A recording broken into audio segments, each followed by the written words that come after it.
Phil Farley. We're out at the very beautiful Western Golf and Country Club near Toronto, where the 46th annual Canadian Open Golf Championship is being held for the next 4 days. Emblematic of this championship is the beautiful Seagram Gold Cup. I'm tournament chairman this year, and I'd like to congratulate the Western Club on having its course in such wonderful condition. The entry list this year provides probably the greatest galaxy of stars ever to gather on a Canadian golf course. Stars like Samuel Jackson Sneed, White Sulphur Springs, 6'5", 240-pound George Baer, the world's longest hitter. A former football tackle at the University of Washington, George's longest drive was made in the 1953 Las Vegas Invitation. On a 476-yard hole, his tee shot hit one of the spectators around the green. Ted Kroll, one of golf's finest, from Maryland. Fred Hawkins, El Paso, Texas. Jackie Burke Jr., Kiamish Lake. Doug Ford, also Kiamish Lake. Dave Douglas, 1953 Canadian Open champion. Ed Fergal, 1953 U.S. Open champion. Mike Suchak, another gridiron and now golfing star from Durham, North Carolina. The Jolly Roger of golf, Ed Porky Oliver. Last year's U.S. amateur champion and now a professional, Arnold Palmer.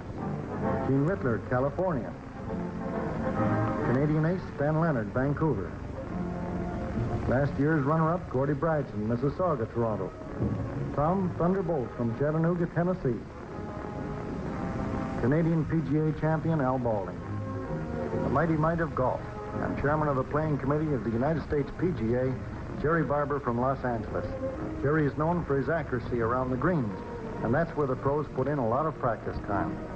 As Dave Douglas says, the normal grip and swing takes the club back inside the line of flight. But for the short chip, the left thumb should be placed on top of the shaft, with the back of the left hand facing the hole throughout the stroke. This keeps the club face square to the hole. The result? Accuracy. Al Balding tries the shot. On the longer chips where more loft is required, Dave still cautions against using the normal grip and swing. Use the same grip as in the short chip, and again the back of the left hand faces the hole. To get the loft, use a pitching wedge and open the face if necessary, depending on the amount of height required. That's all there is to it. And Al seems to agree. A great exponent of the sand wedge is popular Canadian professional Bob Gray. He's about to play a very difficult shot. The ball is 70 feet from the pin. Bob uses the normal overlapping grip with the V's created by thumb and forefinger pointing over the right shoulder. His feet are close together with the toes pointing slightly outward. The club face is open, and he directs the hit about 1 inch behind the ball. The swing is full with a pronounced follow-through. Let's see Bob hit another at normal speed.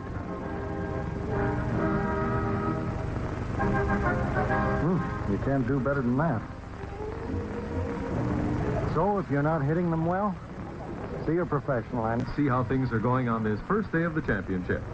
We're on the 18th tee, and followers of golf will recognize that hat and that fine one-piece swing as belonging to Slam and Sam. Sam has toured the course in 68 strokes to here, and that 20-foot putt for a birdie gives him a first-round score of 69, 3 under par for the first day. Defending champion Pat Fletcher has a 15-footer to wind up the day. Not completely recovered from an attack of flu, Pat has found the going tough today. Out in 39 and in 36, he starts the championship with a 3 over par, 75.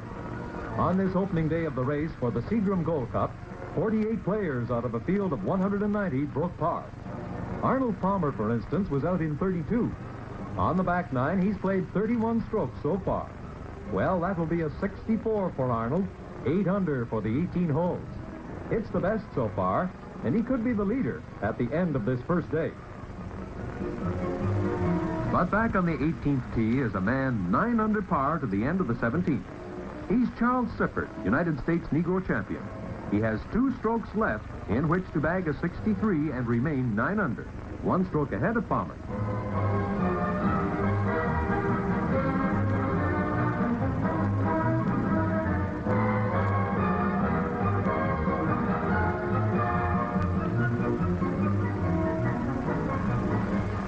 There it is, a sizzling 63, and Charles Sifford gets off to a very nice start. Let's look at the scores after 18 holes. 63, Charles Sifford. 64, Arnold Palmer. 66, Stan Leonard, Fred Hawkins, Tom Bolt. And at 67, Jack Burke, Bob Dean, Art Wall, and Jerry Barber. The fifth hole is 380 yards long. It's a pretty hole, requiring accuracy off the tee. Here's Mr. Sifford, the first day leader on this hole. An easy 9-iron puts him about 15 feet from the pin and a birdie. At this point, everybody is wondering if Charlie can keep up the record-breaking pace he set yesterday. Today he's even par to here, still 9 under. But that may not be good enough to stay ahead of this great field of stars. The former U.S. Open champion Ed Fergal plays the same hole. The ball bites in and sticks at the front of the green 30 feet from the hole. A beautiful putt for a birdie, too. Ed's permanently bent left arm is no handicap to this exceptionally fine golfer. One of Canada's better golfers, Bill Kerr from Montreal Beaconsfield, on the same 15th. As nice a tee shot as you could wish. 6 feet from the pin. Sometimes, of course, those 6-footers just won't go down, but, yep, we didn't doubt it for a minute, Bill. The 18th hole is 435 yards, par 4. George Bear, amazing the galleries with his unbelievable drives, booms one out now. 360 yards straight down the fairway. Henry Martell from Edmonton, having a fine round today, has just played his 63rd stroke. Playing with Bear, of course, doesn't make things any easier. You have to curb that desire to try and match his distance. For instance, Porky Oliver told his gallery that if Bear could do it, he could too. Well, it's out there, Ed, but still short of Bear by 70 yards. Let's watch Henry Martell finish up. If he'd sunk that one, he'd have had the low score for today. Henry goes down in 66, and a tie with Jackie Burke for the day's low score. Stan Leonard is lying 2 here on the par 4 18th. Now a touring pro, Stan is proving he's well qualified to follow the sun with the other great golfers.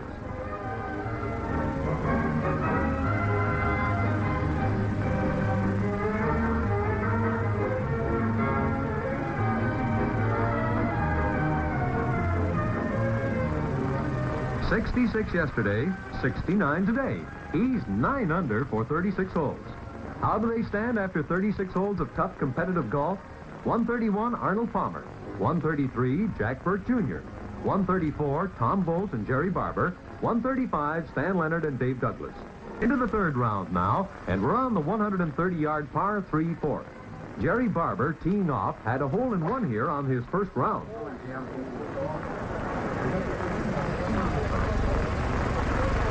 Well, he doesn't get an ace this time, but let's watch him get out of trouble.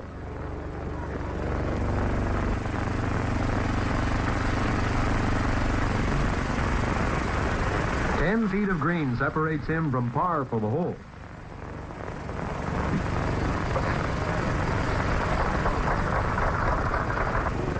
On the same hole, it's Tommy Bolt using an 8-iron. The ball lands 1 foot from the hole, and Bolt's famous backspin keeps it close to that pin. It's a pretty sure birdie, but Tom isn't taking any chances.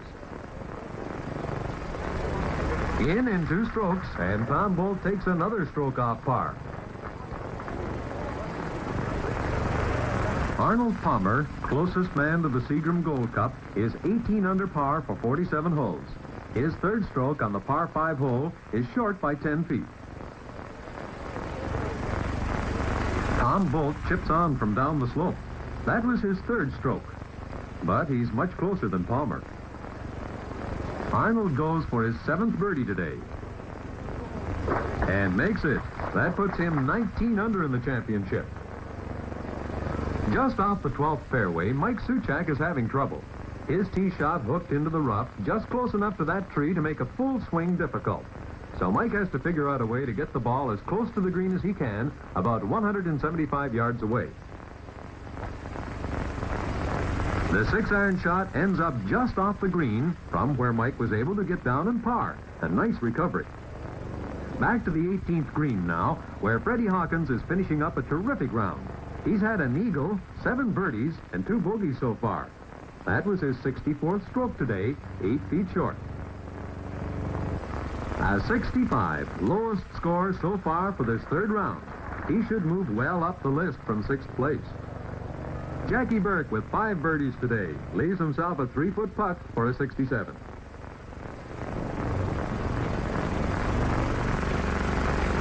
That makes a 3rd round score of 67 for Jackie. 16 under in the championship, 2 strokes ahead of Hawkins. But how does he compare with Palmer? Since we left him at the 12th, Arnold has picked up 2 more strokes to go 21 under in the championship. That was his 2nd shot on the par 4 18th. And his tremendous gallery surges into the green to see him finish. Chipping from just off is Tom Bolt.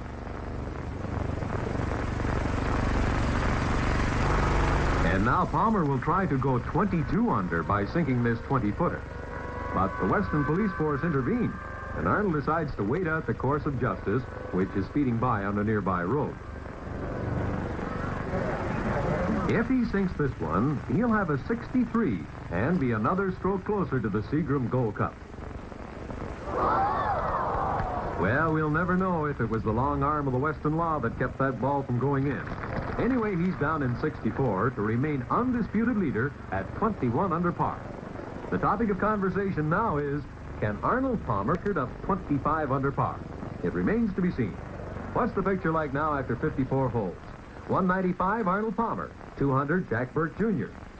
202, Fred Hawkins and Art Wall. 203, Tom Bolt. And Stan Leonard is 12 strokes off the pace at 2. Arnold Palmer has a huge gallery. Around the 9th green, they watch him line up and stroke a 35-footer for a birdie. A few holes back, it looked like Hawkins might overtake Palmer. After gaining a stroke on the 3rd hole, Arnold double bogeyed the 6th, cutting his lead to only 2 strokes. But with birdies on the 7th and on this one, he's back up to 22 under with still 9 holes to play. Will he play safe, or will he try to beat that 25 under record? That's Fred Hawkins' ball on the front of the 10th green. Vantage spots around the green. Arnold Palmer birdied the 17th to go 23 under par. Fred Hawkins remains the same. But guess who bogeyed the hole? Lying to, he has a 35-footer here.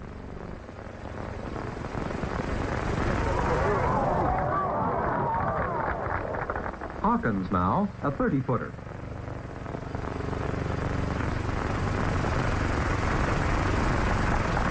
Arnold Palmer plays his 265th stroke, and Arnold Palmer wins it walking away.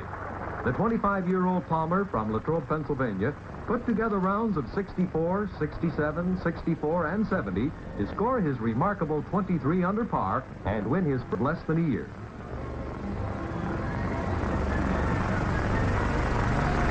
Mr. Froud Seagram of the House of Seagram makes the presentation. Ladies and gentlemen, may I first, on behalf of the House of Seagram, congratulate Mr. Jack Murray, the president of the Western Golf Club, and Dr. Turner, the president of the RCGA, for the marvelous tournament that's just been completed.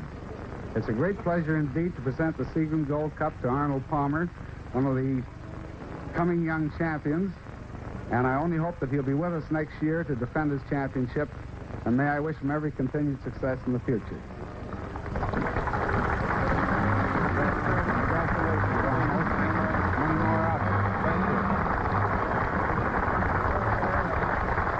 He keeps the cup for a year, but for his permanent possession is a beautiful miniature presented to him by Phil Farley. Arnold also wins $2,400, and present the check to him is Dr. Earl Turner, president of the RCGA. Ceremonies is said, and I'm sure he'd like to wrap up the Western Golf and Country Club and take it away with him if he could. Be sure and come back next year, Arnold. Thank you very much, Dr. Congratulate me. Thank you. By popular request, Arnold, would you say a few words? Thank you very much, Mr. Hamilton. I'd like to thank all the people at the tournament. I'd like to especially thank the greenkeeper for keeping the golf course in such wonderful condition. All the people in the clubhouse, they've certainly been very wonderful to me. And the galleries are certainly very wonderful. I don't think that I could have had any more rooters if I'd have been playing in my hometown. The Rivermead Cup is given to the top Canadian in the Open. Stan Leonard's name goes on it for the 6th time. Stan placed 4th in the championship, which attests to the fact that our Canadian pros can hold their own against the toughest competition. But it's Arnold Palmer, an amateur just 9 months ago, who takes the Seagram Gold Cup home with him.